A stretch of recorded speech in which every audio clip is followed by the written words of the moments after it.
तो नमस्कार दोस्तों, मैं फिर से उपस्थित हुआ हूँ आपके इस YouTube चैनल में। जैसा कि मैं आप लोगों को कक्षा 12 का हिंदी पढ़ा रहा हूँ और जिसमें मैं पवन द्वित का शीर्षक उठाया हूँ, जो अध्याय सिंह उपाध्याय हरिऔध की रचना है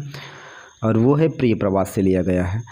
ध्यान से सुनिएगा बच्चों, मैंने आपको इसमें से 16 पद पढ़ा दिया है, जो आगे आपको 17वां पढ़ना है। ध्यान से सुनिएगा।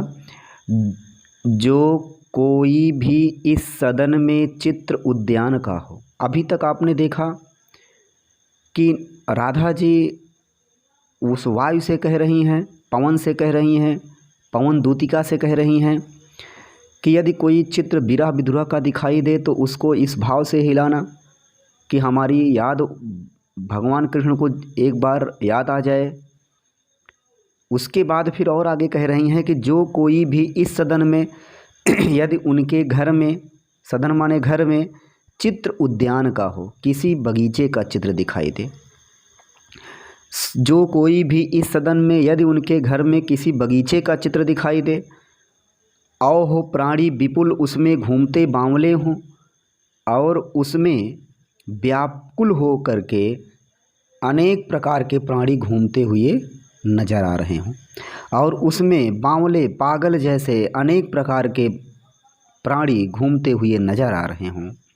तो जाके सन्निकट उसको यों हिला के उसे भी, तो उस चित्र के भी पास जाना तुम और उसको भी हिला करके देवात्मा को सूरत ब्रज के व्याकुलों की कराना, भगवान कृष्ण को याद दिलाना ब्रज के व्याकुलों की, हम ब्रज के व्याकुल लोगों की, हम ब्रज के व्याकुल लोगों की भगवान कृष्ण को एक बार याद जरूर दिलाना कि ऐसे ही हम गोपियाँ भी या ब्रज के लोग भी तुम्हारी याद में उद्यान में अर्थात वृंदावन में सदैव पागल होकर के घूमा करते हैं। तो जो कोई भी इस सदन में चित्र उद्यान का हो, यदि भगवान कृष्ण के घर में किसी बगीचे का चित्र दिखाई दे, तो हो प्राणी विपुल उसमें घूमते बावले से और उसमें अनेक प्रकार के प्राणी पागल जैसे घूमते हुए दिखाई दें, तो जाके सन्निकट उसके यों हिला उसे भी, तो उसके भी पास जाना और उसको इस भाव से हिलाना कि देवात्मा को सूरत ब्रज के व्याकुलों की कराना कि भगवान कृष्ण को हम व्याकुलों की याद एक बार जरूर याद आ जाए, भगवान कृष्ण को हम जैसे व्याकुलों की याद अवश्य आए। आया समझ में? अगला देखिएगा 18वां। कोई प्यारा कुसुम कुमला गेह में जो पड़ा हो। गेह माने घर में, गेह माने घर में। कोई प्यारा कुसुम, कोई प्यारा सा फूल, कुमला माने मुरझुराया हुआ, गेह में जो पड़ा हो, घर में जो पड़ा हुआ दिखाई दे। कोई प्यारा सा फूल कुम्हलाया हुआ, मुरझुराया हुआ घर में जो कहीं दिखाई दे, तो प्यारे के चरण पर ला डाल देना उसी को, तो तुम उसी फूल को उड़ा कर लाना और भगवान कृष्ण के चरणों में ला कर के डाल देना। यदि उनके घर में कहीं पर आपको किसी कोने में आपको कुम्हलाया हुआ, मुरझुराया हुआ फूल दिखाई दे, तो प्यारे के चरण पर ला डाल देना उसी को, तो भगवान कृष्ण के चरणों में उसको ले आकर के डाल देना। यों देना ए पवन बतला फूल सी एक बाला, और हे वायु उनको यह बताने का प्रयास करना। हे यों देना पवन बतला फूल सी एक बाला, और हे पवन उनको यह बताने का प्रयास करना कि ऐसे ही एक फूल सी बाला, फूल सी राजकुमारी अर्थात राधा जी, ऐसे ही एक फूल सी राजकुमारी अर्थात राधा जी म्लानता हो कमल पग को चूमना चाहती हैं। म्लानता हो, दुखी हो करके, मलिन हो करके कमल पग को चूमना चाहती हैं, तुम्हारे कमल रूपी चरणों को चूमना चाहती हैं। तो कोई प्यारा कुसुम कुमला गेह में पड़ा हो, यदि कोई प्यारा सा फूल घर में कहीं पड़ा हुआ दिखाई दे, तो प्यारे के चरण पर ला डाल उसे देना उसी को, तो भगवान कृष्ण के चरणों में उसी पुष्प को लाकर डाल देना। यों देना ये पवन बतला फूल सी एक बाला, ऐ पवन अय पवन, भगवान कृष्ण को यह बताने का प्रयास करना, यों देना पवन बतला, हे पवन यह बताने का प्रयास करना, फूल सी इकबाला, ऐसे एक फूल सी राजकुमारी अर्थात राधा जी मलानता हो दुखी हो करके कमल पग को चूमना चाहती हैं, तुम्हारे कमल रूपी चरणों को चूमना चाहती हैं। समझ में आया? और इसी पार्ट में मैं आपको 19वां भी पढ़ा दे रहा हूँ, ध्यान से सुनिएगा। जो प्यारे मंज उपवन या वाटिका में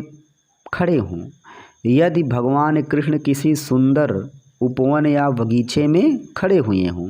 यदि भगवान श्री कृष्ण किसी सुंदर उपवन या बगीचे में खड़े हुए हों, तो छिद्रों में जा क्वड़ित करना वेणुसा कीचकों को, कीचकों माने होता है बाँस, तो बाँस और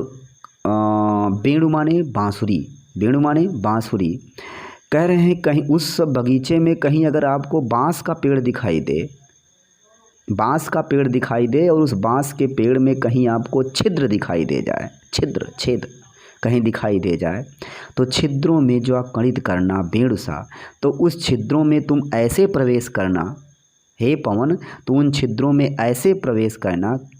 कि वेणुसा, कि वह बांसुरी जैसी उसमें ध्वनि उत्पन्न होने लगे।